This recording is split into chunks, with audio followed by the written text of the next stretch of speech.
90% মসজিদ হচ্ছে আপনার অবৈধ জায়গায় দখল করে বানানো। সুতো দিয়ে পুতুল নাচাচ্ছে বা মূলো দিয়ে গাধা হাঁটাচ্ছে, সেটা আমাদের একটু খুঁজে বের করা দরকার। আমাকে কোনো কালই কোনোখানের মানুষজন পছন্দ করে। প্রত্যেকটা মসজিদের 90% মসজিদ হচ্ছে আপনার অবৈধ জায়গায় দখল করে বানানো। এটার খুব ভালো উদাহরণ আমরা এসেও অনেকগুলো জায়গায় পাই। তার মধ্যে 60 ফিটে একটা আছে রাস্তার ওপরে, তারপরে একটা আছে হচ্ছে এই যে বেড়িবাঁধের ওদিকে, ওখানে একটা গাছ ছিল, গাছের নিচে একটা ঠাকুর ছিল। খুবই গুরুত্বপূর্ণ, আমি জানি, কিন্তু এই কথাগুলো আমার মনে হয় যে এই কথাগুলো তোলা দরকার। অবৈধ জায়গায় অনেকগুলো অসংখ্য মসজিদ বাংলাদেশে আছে। আমাদের এই সুযোগগুলো থাকবে, সেই মসজিদগুলো নিয়ে কখনো কথা ওঠে নাই, কিন্তু অবৈধ একটি মন্দির ভাঙার জন্য জায়গার এটাকে আবার লজিক্যালি ব্যাখ্যা করা হয়েছে। কাজে আমরা এই ইন্টারিম গভর্নমেন্টের কাছ থেকে আসলে কি পাচ্ছি না, এবং কারা আসলে সুতো দিয়ে পুতুল নাচাচ্ছে বা মূলো দিয়ে গাধা হাঁটাচ্ছে, সেটা আমাদের একটু খুঁজে বের করা দরকার।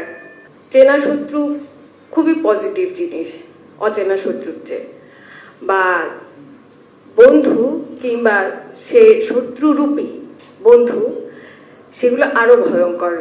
আমরা রোজ দেখতে পাচ্ছি যে সমস্ত ঘটনা ঘটছে, সেই সমস্ত ঘটনাগুলো তো আগেও ঘটতো, এখনো ঘটছে। আগেরগুলো একরকম ভাবে প্রোটেক্ট করা হতো, যে কতখানি জানানো হবে, কতখানি জানানো হবে না, কিভাবে জানানো হবে, কিভাবে এটা মিডিয়া এক্সপোজ করবে। আর এখন এগুলোকে একটা কতগুলো খুব ফ্যান্টাস্টিক আমরা শব্দ পেলাম, যে প্রেশার গ্রুপ আসছে, আমরা খুব ভয় পেয়ে গেছি, এখন আমরা আর কথা বলবো না। আমরা রাস্তাঘাটেই থাকি, হেন কোনো বিষয় নেই যে বিষয় নিয়ে আমরা কথা বলি না। এবং আমার মনে আছে যেবার বিএনপির আমলে শহীদ মিনার অবরুদ্ধ ছিল, ভাষামতিনের গায়ে যখন ব্যারিকেড ভাঙার সময় ভাষামতিনের গায়ে লাঠির বাড়ি পড়তে যায় পুলিশের, তখন ওইটা আমার জীবনের প্রথম পুলিশের বাড়ি খাওয়া। এর আগে পরে অনেক বাড়ি খেয়েছি, বাপ মার হাতে তো বা আত্মীয় স্বজনের হাতে ছাড়াও, কিন্তু পুলিশের বাড়ি ওটা আমার প্রথম ছিল। এরপরে আসলে আরো কয়েকবার খেয়েছি। যে নিজেকে নিয়ে যে ঢোলটা পেটালাম, এই ঢোল পেটানোর জন্য সবসময় মিডিয়া ফোকাসড হয়ে থাকতে হয়।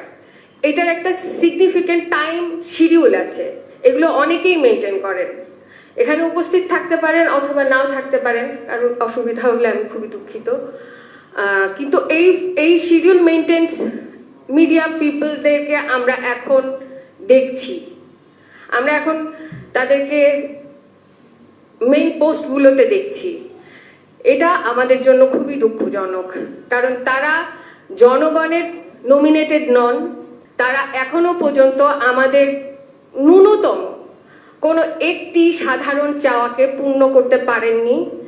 আর এই যে ইন্টারিম গভর্নমেন্ট, আসলে তাদের যে উদ্দেশ্য আমার কাছে একদম সিগনিফিকেন্টলি মনে হয়, যে বিশ্ব ব্যাংকের সাথে তাদের কতগুলো প্রজেক্ট আছে, IMF এর সাথে কতগুলো প্রজেক্ট আছে, প্রধান উপদেষ্টার আরো কিছু বিশেষ কর্মসূচি থাকতে পারে যেগুলোকে বাস্তবায়ন করে তারপরে রেখে যেতে হবে। আমাকে কোনো কালই কোনোখানের মানুষজন পছন্দ করেন, এবং আমি পছন্দ করার জন্য কথা বলতে বসিও নি।